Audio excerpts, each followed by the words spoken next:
नमस्कार, आप देख रहे हैं 18 की पंचायत। आपके साथ मैं हूं अमित गर्ग शुक्ला। मोदी सरकार 2.0 की पहली सालगिरह के मौके पर बीजेपी ने उपलब्धियां गिनाई तो विपक्ष ने उन्हें खोखला करार दे दिया। बीजेपी कह रही है कि जो 70 साल में नहीं हुआ वो मोदी सरकार ने 6 साल में करके दिखा दिया, तो विपक्ष कह रहा है कि बीजेपी को आंकड़ों की बाजीगरी और जनता को गुमराह करने में महारत हासिल है। आज हम 18 की पंचायत में 70 साल बनाम 6 साल पर जानेंगे किसके दावे में कितना दम है।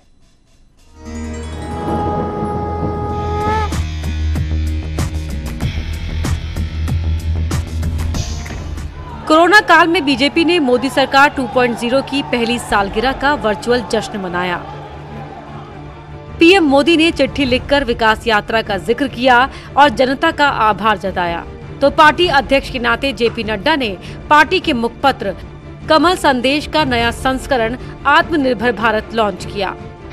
तो हमने कोशिश की है कि स्वास्थ्य के ढांचे को, जहां शक्तिशाली देश स्वास्थ्य के मामले में उनके सिस्टम्स चरमरा गए, कोलैप्स कर गए, वहां भारत ने अपने आप को संभाल करके चलाने का प्रयास किया और मोदी जी के नेतृत्व में आत्मनिर्भर भारत की ओर हम आगे बढ़े।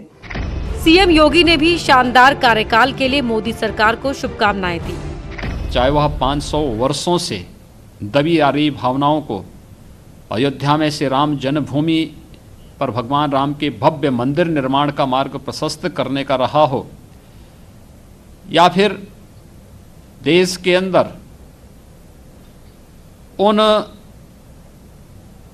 वंचितों, गरीबों और उन पीड़ितों को जो पाकिस्तान में, अफगानिस्तान में और बांग्लादेश में धार्मिक अल्पसंख्यक थे, प्रताड़ित थे, वंचित थे, उन्हें भारत में नागरिकता संशोधन कानून के माध्यम से भारत की नागरिकता प्रदान करने की ऐतिहासिक पहल रही हो। अब एक नजर मोदी 2.0 की उन उपलब्धियों पर जिनकी वजह से बीजेपी 1 साल बेमिसाल कह रही है। जम्मू कश्मीर का पूरा भूगोल बदला, जम्मू कश्मीर से विशेष राज्य का दर्जा हटाया, जम्मू कश्मीर राज्य का पुनर्गठन किया, जम्मू कश्मीर और लद्दाख 2 अलग राज्य घोषित, जम्मू कश्मीर और लद्दाख केंद्र शासित प्रदेश घोषित, मुस्लिम महिलाओं को 3 तलाक से निजात दिलाई, 1 अगस्त 2019 से 3 तलाक देना कानूनन जुर्म, नागरिकता संशोधन कानून को मंजूरी, 10 जनवरी 2020 से नागरिकता संशोधन कानून लागू, पड़ोसी देशों के धार्मिक रूप से प्रताड़ित लोगों को मिलेगी नागरिकता। लेकिन विपक्ष इन बातों को उपलब्धियां नहीं मानता, लिहाजा उसने 2.0 को पूरी तरह नाकाम करार दे दिया। आज समूचा देश कोरोना की महामारी से त्रस्त है। करोड़ों लोगों की नौकरियां जा चुकी हैं, लाखों लोग बीमार हो चुके हैं, लाखों लाख उद्योग धंधे बंद हो चुके हैं। लेकिन मोदी जी आज अपने 1 साल के कार्यकाल पे पत्र लिख रहे हैं। आदरणीय मोदी जी, आज पत्र की नहीं पैसे की आवश्यकता है। यदि आज पत्र की जगह पे गरीबों के खातों में आप 10-10 हज़ार रुपये डाल दिए होते तो आज वो आपका गुणगान करते। वो सारी परिसंपत्तियां जो सार्वजनिक उपक्रम कह के चाहते हैं, उनको धीरे धीरे मोदी सरकार बेच रही है। हवाई अड्डा बेच दिया, एयरपोर्ट बेच दिए, रेलवे स्टेशन बेच दिए, प्राइवेट ट्रेन चला दिए और कई ऐसे सार्वजनिक उपक्रम हैं, LIC और इस तरह की भी बेचने का, ये दूरसंचार वाला BSNL, ये सब बेचने की तैयारी है। कहा था 14 के चुनाव में कि हम 2 करोड़ लोगों को नौकरी देंगे, आज तक एक केंद्र ये वांछ नहीं कहा केंद्र सरकार ने। अब सवाल है कि विपक्ष के दावों में कितना दम और 70 साल बनाम 6 साल में कौन किस पर कितना भारी। Bureau report, news 18। और इस मुद्दे पर चर्चा करने के लिए हमारे साथ खास मेहमान भी जुड़ चुके हैं। हमारे साथ डॉक्टर चंद्रमोहन जुड़ चुके हैं, आप भारतीय जनता पार्टी के प्रवक्ता हैं। अनुराग भदौरिया हमारे साथ जुड़ चुके हैं, समाजवादी पार्टी के प्रवक्ता हैं। सुचि विश्वास हमारे साथ जुड़ चुके हैं, आप कांग्रेस पार्टी के प्रवक्ता हैं। और साथ ही वरिष्ठ पत्रकार रामकृपाल सिंह जी अभी हमारे साथ जुड़ चुके हैं। आप सभी का बहुत बहुत स्वागत है। सुचि विश्वास जी, मैं शुरुआत आपसे ही करूंगा। बीजेपी कह रही कि 70 सालों का गैप 6 सालों में भर दिया, आप लोग कह रहे हैं कोई उपलब्धि ही नहीं है।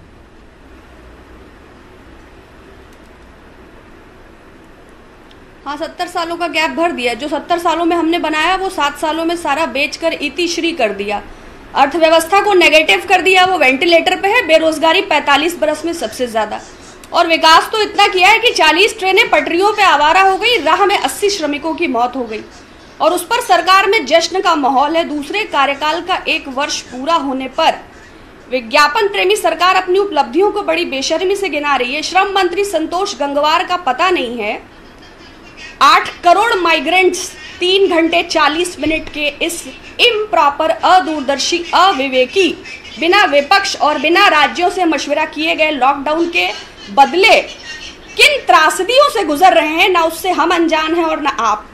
और उसके बाद भी यदि चहुमुखी विकास का भारी ढिंढोरा पीटा जाता है तो ये कोल कपोल कल्पना और आडंबर के अतिरिक्त कुछ भी नहीं। डॉक्टर चंद्रमोहन जी, कांग्रेस पार्टी कह रही कि आप लोगों ने 6 साल में गैप भरा नहीं बल्कि गैप और बढ़ा दिया, और अखिलेश प्रताप ये कह रहे हैं कि पीएम मोदी पत्र लिख रहे हैं, पत्र नहीं, पैसे की जरूरत है लोगों को। अब देखिए, कांग्रेस का जो विरोध है वो नैसर्गिक है, वो हमारा विरोध नहीं करेंगे तो कैसे हो जाएगा।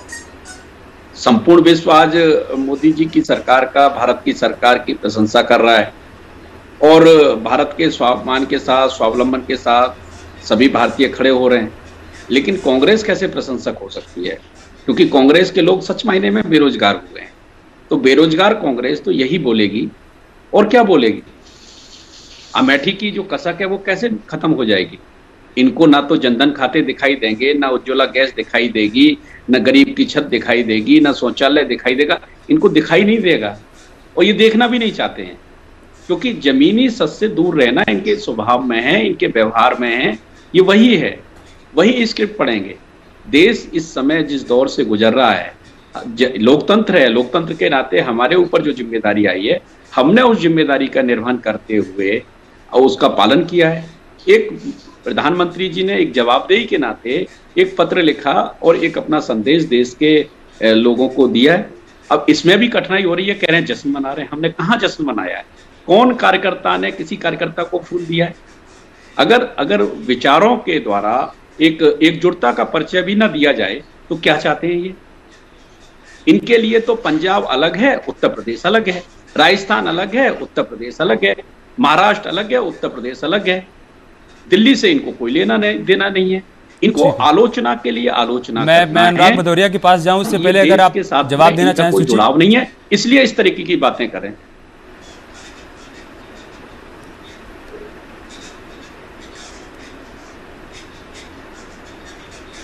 सुच्ची विश्वास आवाज मिल रही है? वो कह रहे हैं कि हमने तो कोई जश्न नहीं मनाया, आपको जश्न की तस्वीर कहां दिख रही है?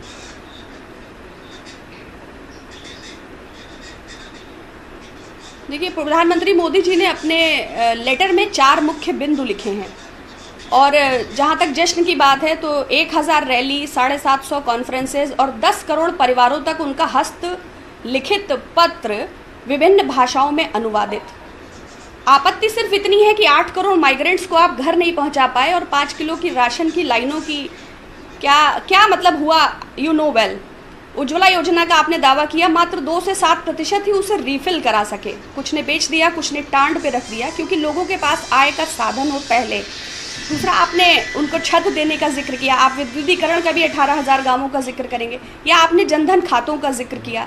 तो बैंकें थी तो आपने खाते खुलवा दिए, और बैंकिंग व्यवस्था का आपने क्या किया? ये छुपा नहीं है कि आरबीआई रो रही है, सीबीआई गा रही है, क्या सीएजी, क्या सीबीसी और क्या अन्य संवैधानिक संस्थाएं।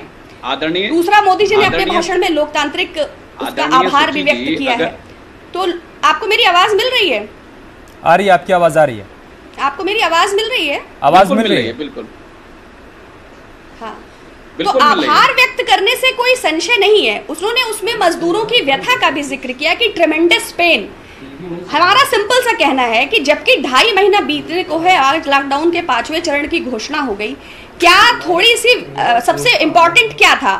माइग्रेंट वर्कर्स और हेल्थ इंफ्रास्ट्रक्चर। आपने पीएम केयर्स की घोषणा भी कर दी, आपने 5 दिन की धारावाहिक प्रेस कॉन्फ्रेंसेज में एविएशन, डिफेंस, सीरियस रेमिफिकेशंस के फील्ड, एविएशन, एरोस्पेस, दुनिया की तामझाम, केंद्र शासित प्रदेशों की बिजली का निजीकरण। लेकिन अगर आप नहीं कर पाए तो डायरेक्ट बेनिफिट ट्रांसफर के थ्रू जरूरतमंदों के अकाउंट में सीधा ट्रांसफर, क्योंकि 130 करोड़ लोगों के भारत में किसी के काम को आप 99.99% नकार सकती हैं, लेकिन मैडम अगर पूरे 100% नकार देंगी ना तो किसी को भरोसा नहीं होगा। अगर आप ये कहें कि 6 साल में कोई काम ही नहीं हुआ, या फिर अगर आप ये कहें कि इस कोरोना काल में हम एक कदम भी आगे नहीं बढ़े हेल्थ के सेक्टर में, तो फिर मैडम ये बात तो कोई नहीं मानने को तैयार होगा ना। ऐसा तो नहीं है कि इस लॉकडाउन के दौरान देश एक भी कदम आगे नहीं बढ़ा। आप मुझे 4 बिंदुओं में मेरी बात समाप्त करने का अवसर दें। नहीं, क्या बढ़ा है आप बताइए? क्या गुजरात में जो वेंटिलेटर्स बने उनमें घोटाला नहीं हुआ? क्या आईसीएमआर ने जो टेस्टिंग किट्स ली उसमें घोटाला नहीं हुआ? बीजेपी के अभी के हिमाचल के प्रदेश अध्यक्ष पीपीई घोटाले में नहीं पाए गए। उत्तर प्रदेश मेडिकल एसोसिएशन द्वारा जो घटिया टेस्टिंग किट्स खरीदी गई उस पत्रकार वाले ले गए कि नहीं ले गए? ठीक है, ठीक है, 1 to 1 नहीं करते। मैं आऊंगा आपके पास, चंद्रमोहन जी आऊंगा, आप जवाब दीजिएगा। अनुराग भदौरिया जी, क्या वाकई, ठीक है भदौरिया जी सवाल तो सुन लीजिए, आप बोलने की इतनी जल्दबाजी में रहते हैं। मेरा सवाल है कि क्या वाकई में इन 6 सालों में देश एक भी कदम आगे नहीं बढ़ पाया क्या? जिस बात का जिक्र कांग्रेस पार्टी कर रही, क्या ऐसे ही है क्या? अरे शुक्ला जी एक बार सुन, देखिए मैं आपको एक बात बहुत क्लियर बता दूं कि भारतीय जनता पार्टी ने देश को गड्ढे में ले गए, गड्ढे में, जहां गड्ढे मुक्त की बात कर रहे थे ना, गड्ढा तो मुक्त किया नहीं, आप भी जानते हो, आपकी भी गाड़ी रोज फंसती होगी। और ये कहते थे हम काला धन लेके आएंगे, काला धन तो लेके आए नहीं। आपने देखा होगा स्विस बैंक से पैसा लेके आने वाले थे, बल्कि आरबीआई से ही पैसा मांग के काम चलाने लगे। फिर कहने लगे कि हम इस देश के अंदर आएंगे तो 2 करोड़ रोजगार के हिसाब से प्रत्येक साल 2 करोड़ रोजगार देने की बात कही थी। इन्होंने 2015 में 1,55,000 लोगों को नौकरी दी और 2016 में 2,31,000 लोगों को नौकरी दी। उसके बाद डर के मारे डाटा ही देना बंद कर दिया। उसके बाद आज तक इन्होंने डाटा ही रिलीज नहीं किया। वो तो नासो का एक डाटा दिया कि 45 सालों में सबसे ज्यादा बेरोजगारी की दर हमारे देश में है। और निर्यात की हालत यह है कि जीरो की दर है, जीरो, शून्य। आप जानते हैं जब हम ज्यादा एक्सपोर्ट करते हैं तो देश में इनकम ज्यादा बढ़ती है। जब 2013-14 में भी हमारे यहाँ पे थी कम से कम $314 मिलियन की, और 2019-20 में भी $314.3 मिलियन की है। इसके मतलब आपने एक्सपोर्ट भी नहीं बढ़ाया।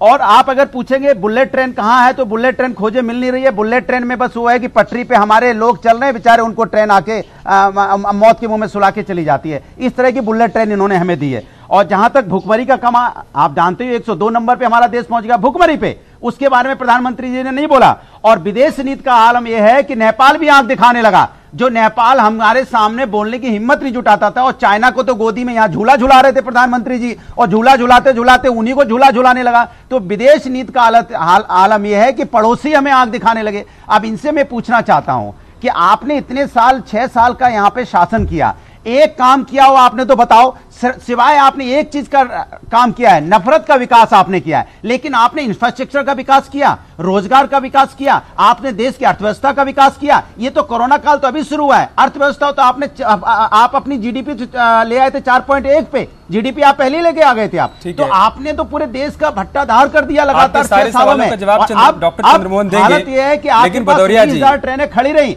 और हमारा श्रमिक एक मिनट और दे दीजिए शुक्ला जी, 1 सेकंड और दे दीजिए। शुक्ला जी 1 सेकंड। हम कहते हैं 19,000 ट्रेनें खड़ी रही और हमारा मजदूर पैदल चलता रहा, और वो बेचारे साइकिल के रास्ते से, पैदल के रास्ते, पानी के रास्ते से, और रास्ते में आके मौत हो गई। और जो डिपार्टमेंट, रेल डिपार्टमेंट 40 ट्रेनें जिनकी लेट हो जाएं, और कह रहा है मैं रात जग के, उनके रेल मंत्री कह रहे हैं मैं रात जग के काम कर रहा हूं। इसको काम करना कहते हैं जहां 40 ट्रेनें लेट हो जाएं और 24 घंटे की जगह 72 घंटे पहुंचे और 80 लोगों की मौत हो गई। 1, 2, 3, 4 नहीं, 80 लोगों की मौत। ये हत्या के जिम्मेदार क्या रेल मंत्री नहीं होना चाहिए? कि ये जो मौतें हुई क्या प्रधानमंत्री जी को चिट्ठी में नहीं लिखना चाहिए? मुझे बहुत खेद है कि हमारी गलती की वजह से मेरे श्रमिक मजदूर भाई मारे गए। नहीं बोला उन्होंने, नहीं बोला ना उन्होंने। मैंने उनको जनता के मजदूरों से कोई लेना देना नहीं। हवाई ये कह रहा था सर, अपनी सुविधा के मुताबिक आपने सारी बातों का जिक्र कर लिया, लेकिन आपने जम्मू कश्मीर का जिक्र नहीं किया, आपने 3 तलाक का जिक्र नहीं किया, आपने राम मंदिर का जिक्र नहीं किया। बस आप नाकामियों को तो गिनाते रहे, लेकिन साथ ही साथ अच्छा होता कि अगर आप जो कुछ उपलब्धियां हैं उसका भी जिक्र कर देते। तो डॉक्टर चंद्रमोहन आप जवाब दीजिए, उसके बाद मैं रामकृपाल जी के पास जाऊंगा। देखो असली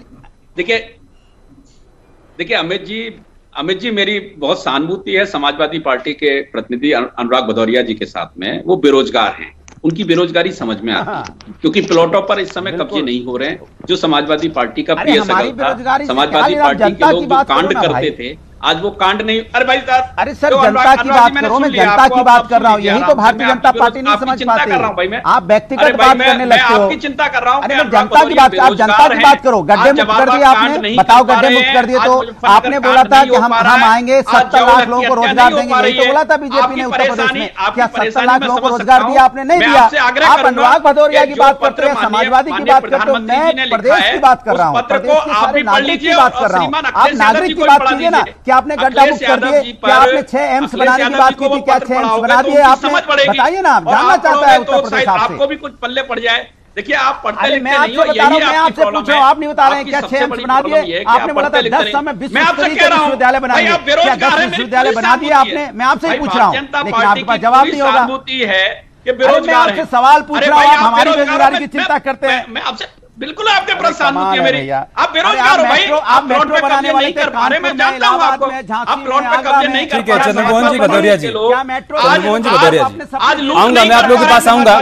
चंद्रमोहन जी भदौरिया जी कहना चाहते हैं उनको सहानुभूति नहीं चाहिए, उनको अपने सवालों का जवाब चाहिए। अगर वो है तो अगले सेगमेंट में दीजिएगा। मैं रामकृपाल जी के पास जाऊंगा। रामकृपाल साहब, ठीक है, ठीक है, 1 to 1 मत करिए भाई, 1 to 1 मत करिए, सबको शामिल होने दीजिए ना चर्चा में। अयोध्या में भगवान राम का भव्य राम मंदिर का निर्माण हो रहा है। भदौरिया जी, चंद्रमोहन जी, थोड़ा धैर्य रखिए, थोड़ा सा धैर्य रखिए। नहीं होना चाहिए। मैं आप दोनों का ऑडियो थोड़ा डाउन करवा रहा हूँ थोड़ी देर के लिए। रामकृपाल जी, सर बीते 1 साल के कार्यकाल को कैसे देखते हैं सर आप? पहले अगर इस बोलने लायक स्थिति बने तो मैं बोलूं। सर है, स्थिति है, आप अपनी बात सारे रखिए। लोग बोल रहे हैं, मेरी आवाज प्लीज।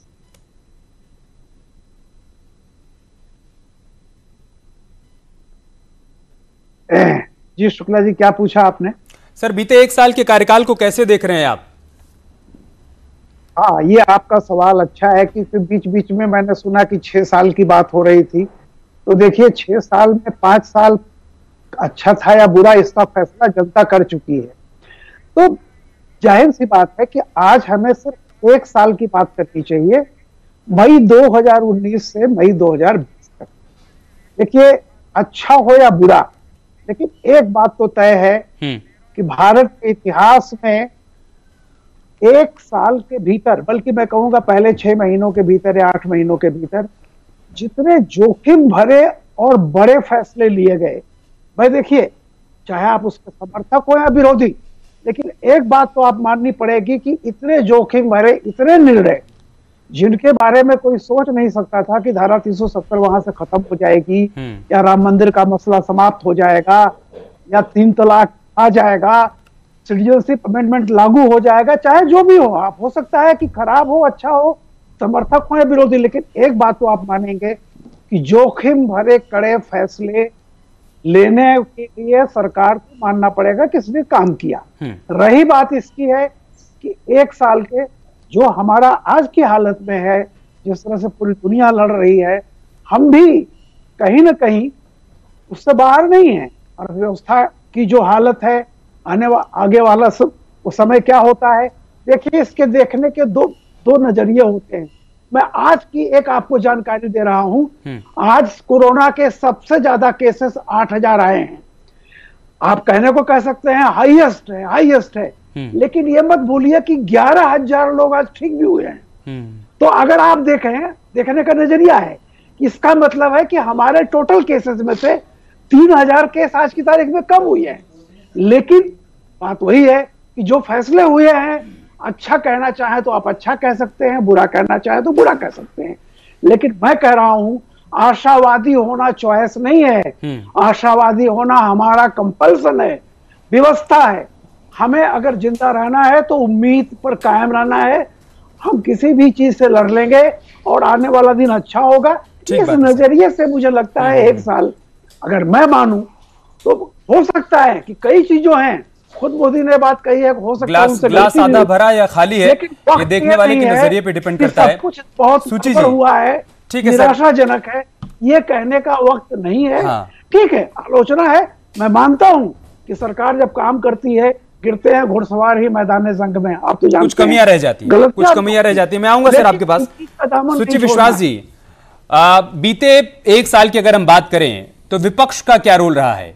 भाई 30-32% वोट अगर मान लीजिए कि भारतीय जनता पार्टी लेकर सत्ता में आ गई तो 70% लोग ऐसे भी थे जिनका प्रतिनिधित्व विपक्ष कर रहा था। तो बतौर विपक्ष आप लोगों की क्या भूमिका रही, क्या रोल रहा और क्या जिम्मेदारी रही जिसका निर्वहन आप लोगों ने किया?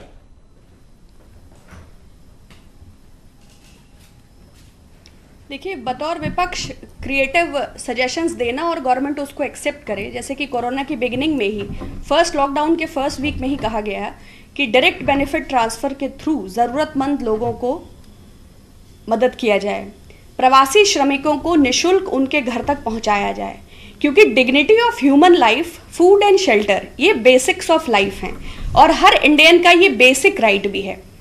तो जो बीता है समय, मैं पूरे एक वर्ष को ना भी कहूँ, जो बीते हमने 3-4 महीने ही देखे हैं। जनवरी के बाद ही अगर आप जोड़िए, आप मई ओवर होने को है, तो वो चाहे शाहीन बाग का प्रोपेगेंडा चला हो, चाहे CAA NRC चला हो, चाहे तबलीगी जमात का प्रोपेगेंडा चला हो। आप प्रधानमंत्री जी अपने पत्र में एकजुटता और सौहार्द की बात कर रहे हैं, लेकिन आपको पता होगा कि फर्स्ट लॉकडाउन के बाद होम मिनिस्ट्री और हेल्थ मिनिस्ट्री ने जो प्रेस ब्रीफिंग्स की उसमें तबलीगी का वो डेटा अलग से देते थे। तो लोगों में सोशल हार्मनी डैमेज हुआ है, सोशल फैब्रिक डैमेज हुआ है, कम्युनल क्लैश में इजाफा हुआ है, इस बात से हम इनकार नहीं कर सकते। Centre for monitoring Indian economy के मुताबिक 12.5 करोड़ लोग अपनी जॉब गंवा बैठे हैं। 25% MSME जो एक बड़ा सेक्टर है हमारे GDP की ग्रोथ में, उसका बहुत बड़ा इन्वॉल्वमेंट होता है। अगर हम सिर्फ आगरा की बात करते हैं तो करीब 5000 इकाइयां ऐसी हैं जिनसे 4 लाख लोग जुड़े हैं। आप सुनिए, आप सुनते रहिए, आप डिस्टर्ब करेंगे तो हम कैसे कंप्लीट करेंगे? मैडम सुन रहे हैं, हम आपकी बात सुन रहे हैं, लेकिन सवाल काउंटर क्वेश्चन तो करेंगे ना। मैं कह रहा हूं कि 3 तलाक पर कानून बना तब आप लोग विरोध में खड़े थे, जम्मू कश्मीर को लेकर सरकार ने कदम आगे बढ़ाया तब आप लोग विरोध में खड़े थे। तो विपक्ष का जो रोल होना चाहिए था, क्या वाकई में वो था क्या? देखिए, विरोध में खड़े होने का प्रश्न नहीं है, सरकार की समस्त बातों को स्वीकारोक्ति है। लेकिन क्या आपको नहीं लगता कि जब 30 जनवरी को पहला केस केरला में कोरोना का आया तो गवर्नमेंट को यह देखना चाहिए था कि हम बाद में नमस्ते ट्रंप का आयोजन कर लेंगे जिसकी सजा गुजरात भुगत रहा है, हम बाद में मध्य प्रदेश की सरकार गिरा लेंगे जिसकी वजह से पूरा स्वास्थ्य महकमा चपेट में है और मध्य प्रदेश के मुख्यमंत्री क्वारंटीन है। तो प्राथमिकताओं को तो हम अपने विवेक के आधार पर तो आप क्या कर रहे थे मैडम? ये तो आपको तो बचाना चाहिए था ना अपनी सरकार को, आप नहीं बचा पाए तो अब इस नाकामी के लिए भी उनको जिम्मेदार नहीं ठहरा सकते ना। ठीक है, आप बीजेपी के प्रवक्ता नहीं हैं मैडम, यही आप लोग की दिक्कत है। पता है, जब ये सवाल कर लिया जाता है ना कि विपक्ष का क्या रोल रहा, तो आप सीधे सीधे एंकर को और पत्रकार को टारगेट कर आप लोग ये कहने लगते हैं कि आप भारतीय जनता पार्टी के प्रवक्ता बन गए। ठीक नहीं मैडम, ये बहुत पुरानी परिपाटी हो गई, इसको बदल दीजिए, इसको बदल दीजिए। तीखे सवाल आपसे भी पूछे जाएंगे और उसका जवाब आपको देना पड़ेगा। रामकृपाल सर, क्या बतौर विपक्ष जो रोल होना चाहिए था कांग्रेस पार्टी का, समाजवादी पार्टी का, BSP का या किसी भी अन्य दल का, वो देखने को मिला क्या बीते एक साल में? देखिए, अगर इसका जवाब आप खुद आपने शुरू में अपने सवाल में आपके पास कि अगर 70% जिसके विपक्ष में वोट पड़ा और सिर्फ 32%, 30% पाके बीजेपी जीती है, अगर विपक्ष में एकता होती तो जाहिर सी बात है कि विपक्ष में छटपटाहट तो है। देखिए, स्वाभाविक है, कोई भी राजनीति में है वो सत्ता उसका लक्ष्य होना चाहिए और है, लेकिन उसके लिए जाहिर सी बात है कि पार्टिसिपेटरी डेमोक्रेसी में जो भी एक बड़ी पार्टी होती है, आज बीजेपी है और विपक्ष मैं फिर कह रहा हूं कि 2014 में जितना कमजोर था आज उससे ज्यादा कमजोर नजर आ रहा है।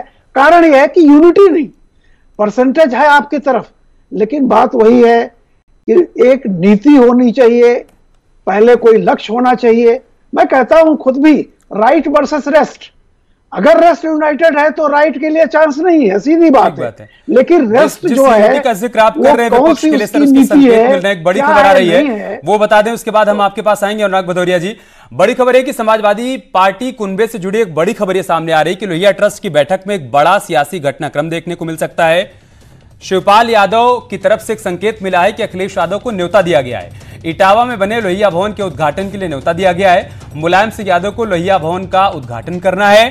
कद के हिसाब से सम्मान मिला तो सभी दरवाजे खुले हैं, इस बात के संकेत शिवपाल की तरफ से दिए गए हैं। विधानसभा से याचिका वापस लेने पर धन्यवाद भी उन्होंने दिया है समाजवादी पार्टी को। भदौरिया जी फिर से एक हो रहे हैं क्या?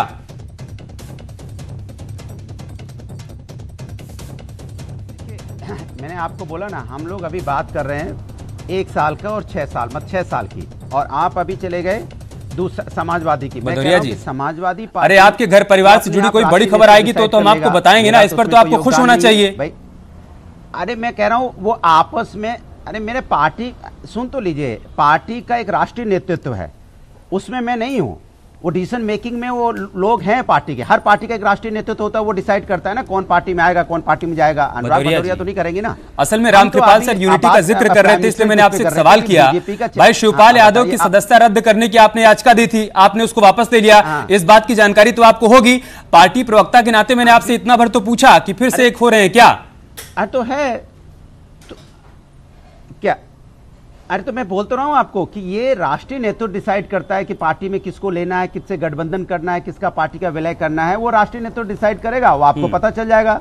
और जो खबर आप बता रहे हैं वो तो खबर है ही, वो तो मैं सबको ही पता है। आज राष्ट्रीय अध्यक्ष जी ने उस पर बयान भी दिया कि भाई वो जसवंत नगर से लड़ेंगे, हम उनके खिलाफ कोई कैंडिडेट खड़ा नहीं करेंगे। अब वो बात बाकी आगे की क्या स्ट्रेटेजी होगी, रणनीति होगी, रणनीति वो पार्टी डिसाइड करेगी, वो तो हम डिसाइड करेंगे नहीं। लेकिन मैं आपको जो कह रहा था, कुछ बोलना चाहते हैं, जो बात भारतीय जनता पार्टी ने सपने डॉक्टर चंद्रमोहन इस पर कुछ बोलना चाहते हैं, रिएक्शन ले लो, उसके बाद आ रहा हूं मैं आपके पास भदौरिया जी। अभी आपने देखा, हाँ ले लीजिए जी जी। देखिए, इन पर कुछ बोलने को नहीं है, इसीलिए अनुराग भदौरिया इस पर कुछ नहीं बोल पा रहे, क्योंकि इसमें समझ में आ रहा है साहब कि आज समाजवादी पार्टी है क्या, लोहिया ट्रस्ट हो या समाजवादी पार्टी हो, एक ही जैसे है। समाजवादी पार्टी भी ट्रस्ट ही है, फैमिली ट्रस्ट है।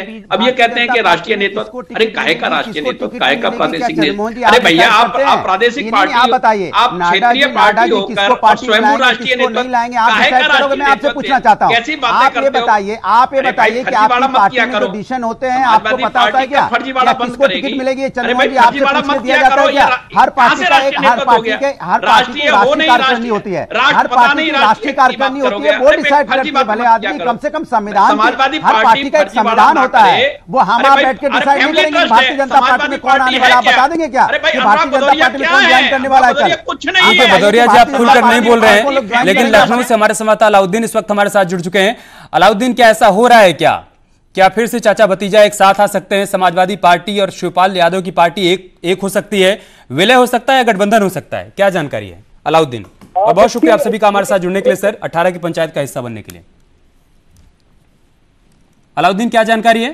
देखिए, इस पूरे एपिसोड को समझने के लिए 2016 का भी वो खाता खींचना पड़ेगा, जब फैमिली में डिस्प्यूट हुआ, फिर 2019 में उनकी याचिका रद्द करने की बात हुई, 20 में याचिका वापस हुई। तो बिलाशुबा आज का दिन समाजवादी कुंबे के लिए बड़ा दिन इसलिए था क्योंकि आज लोहिया ट्रस्ट की बैठक थी, जिसमें तमाम लोगों को बुलाया गया था।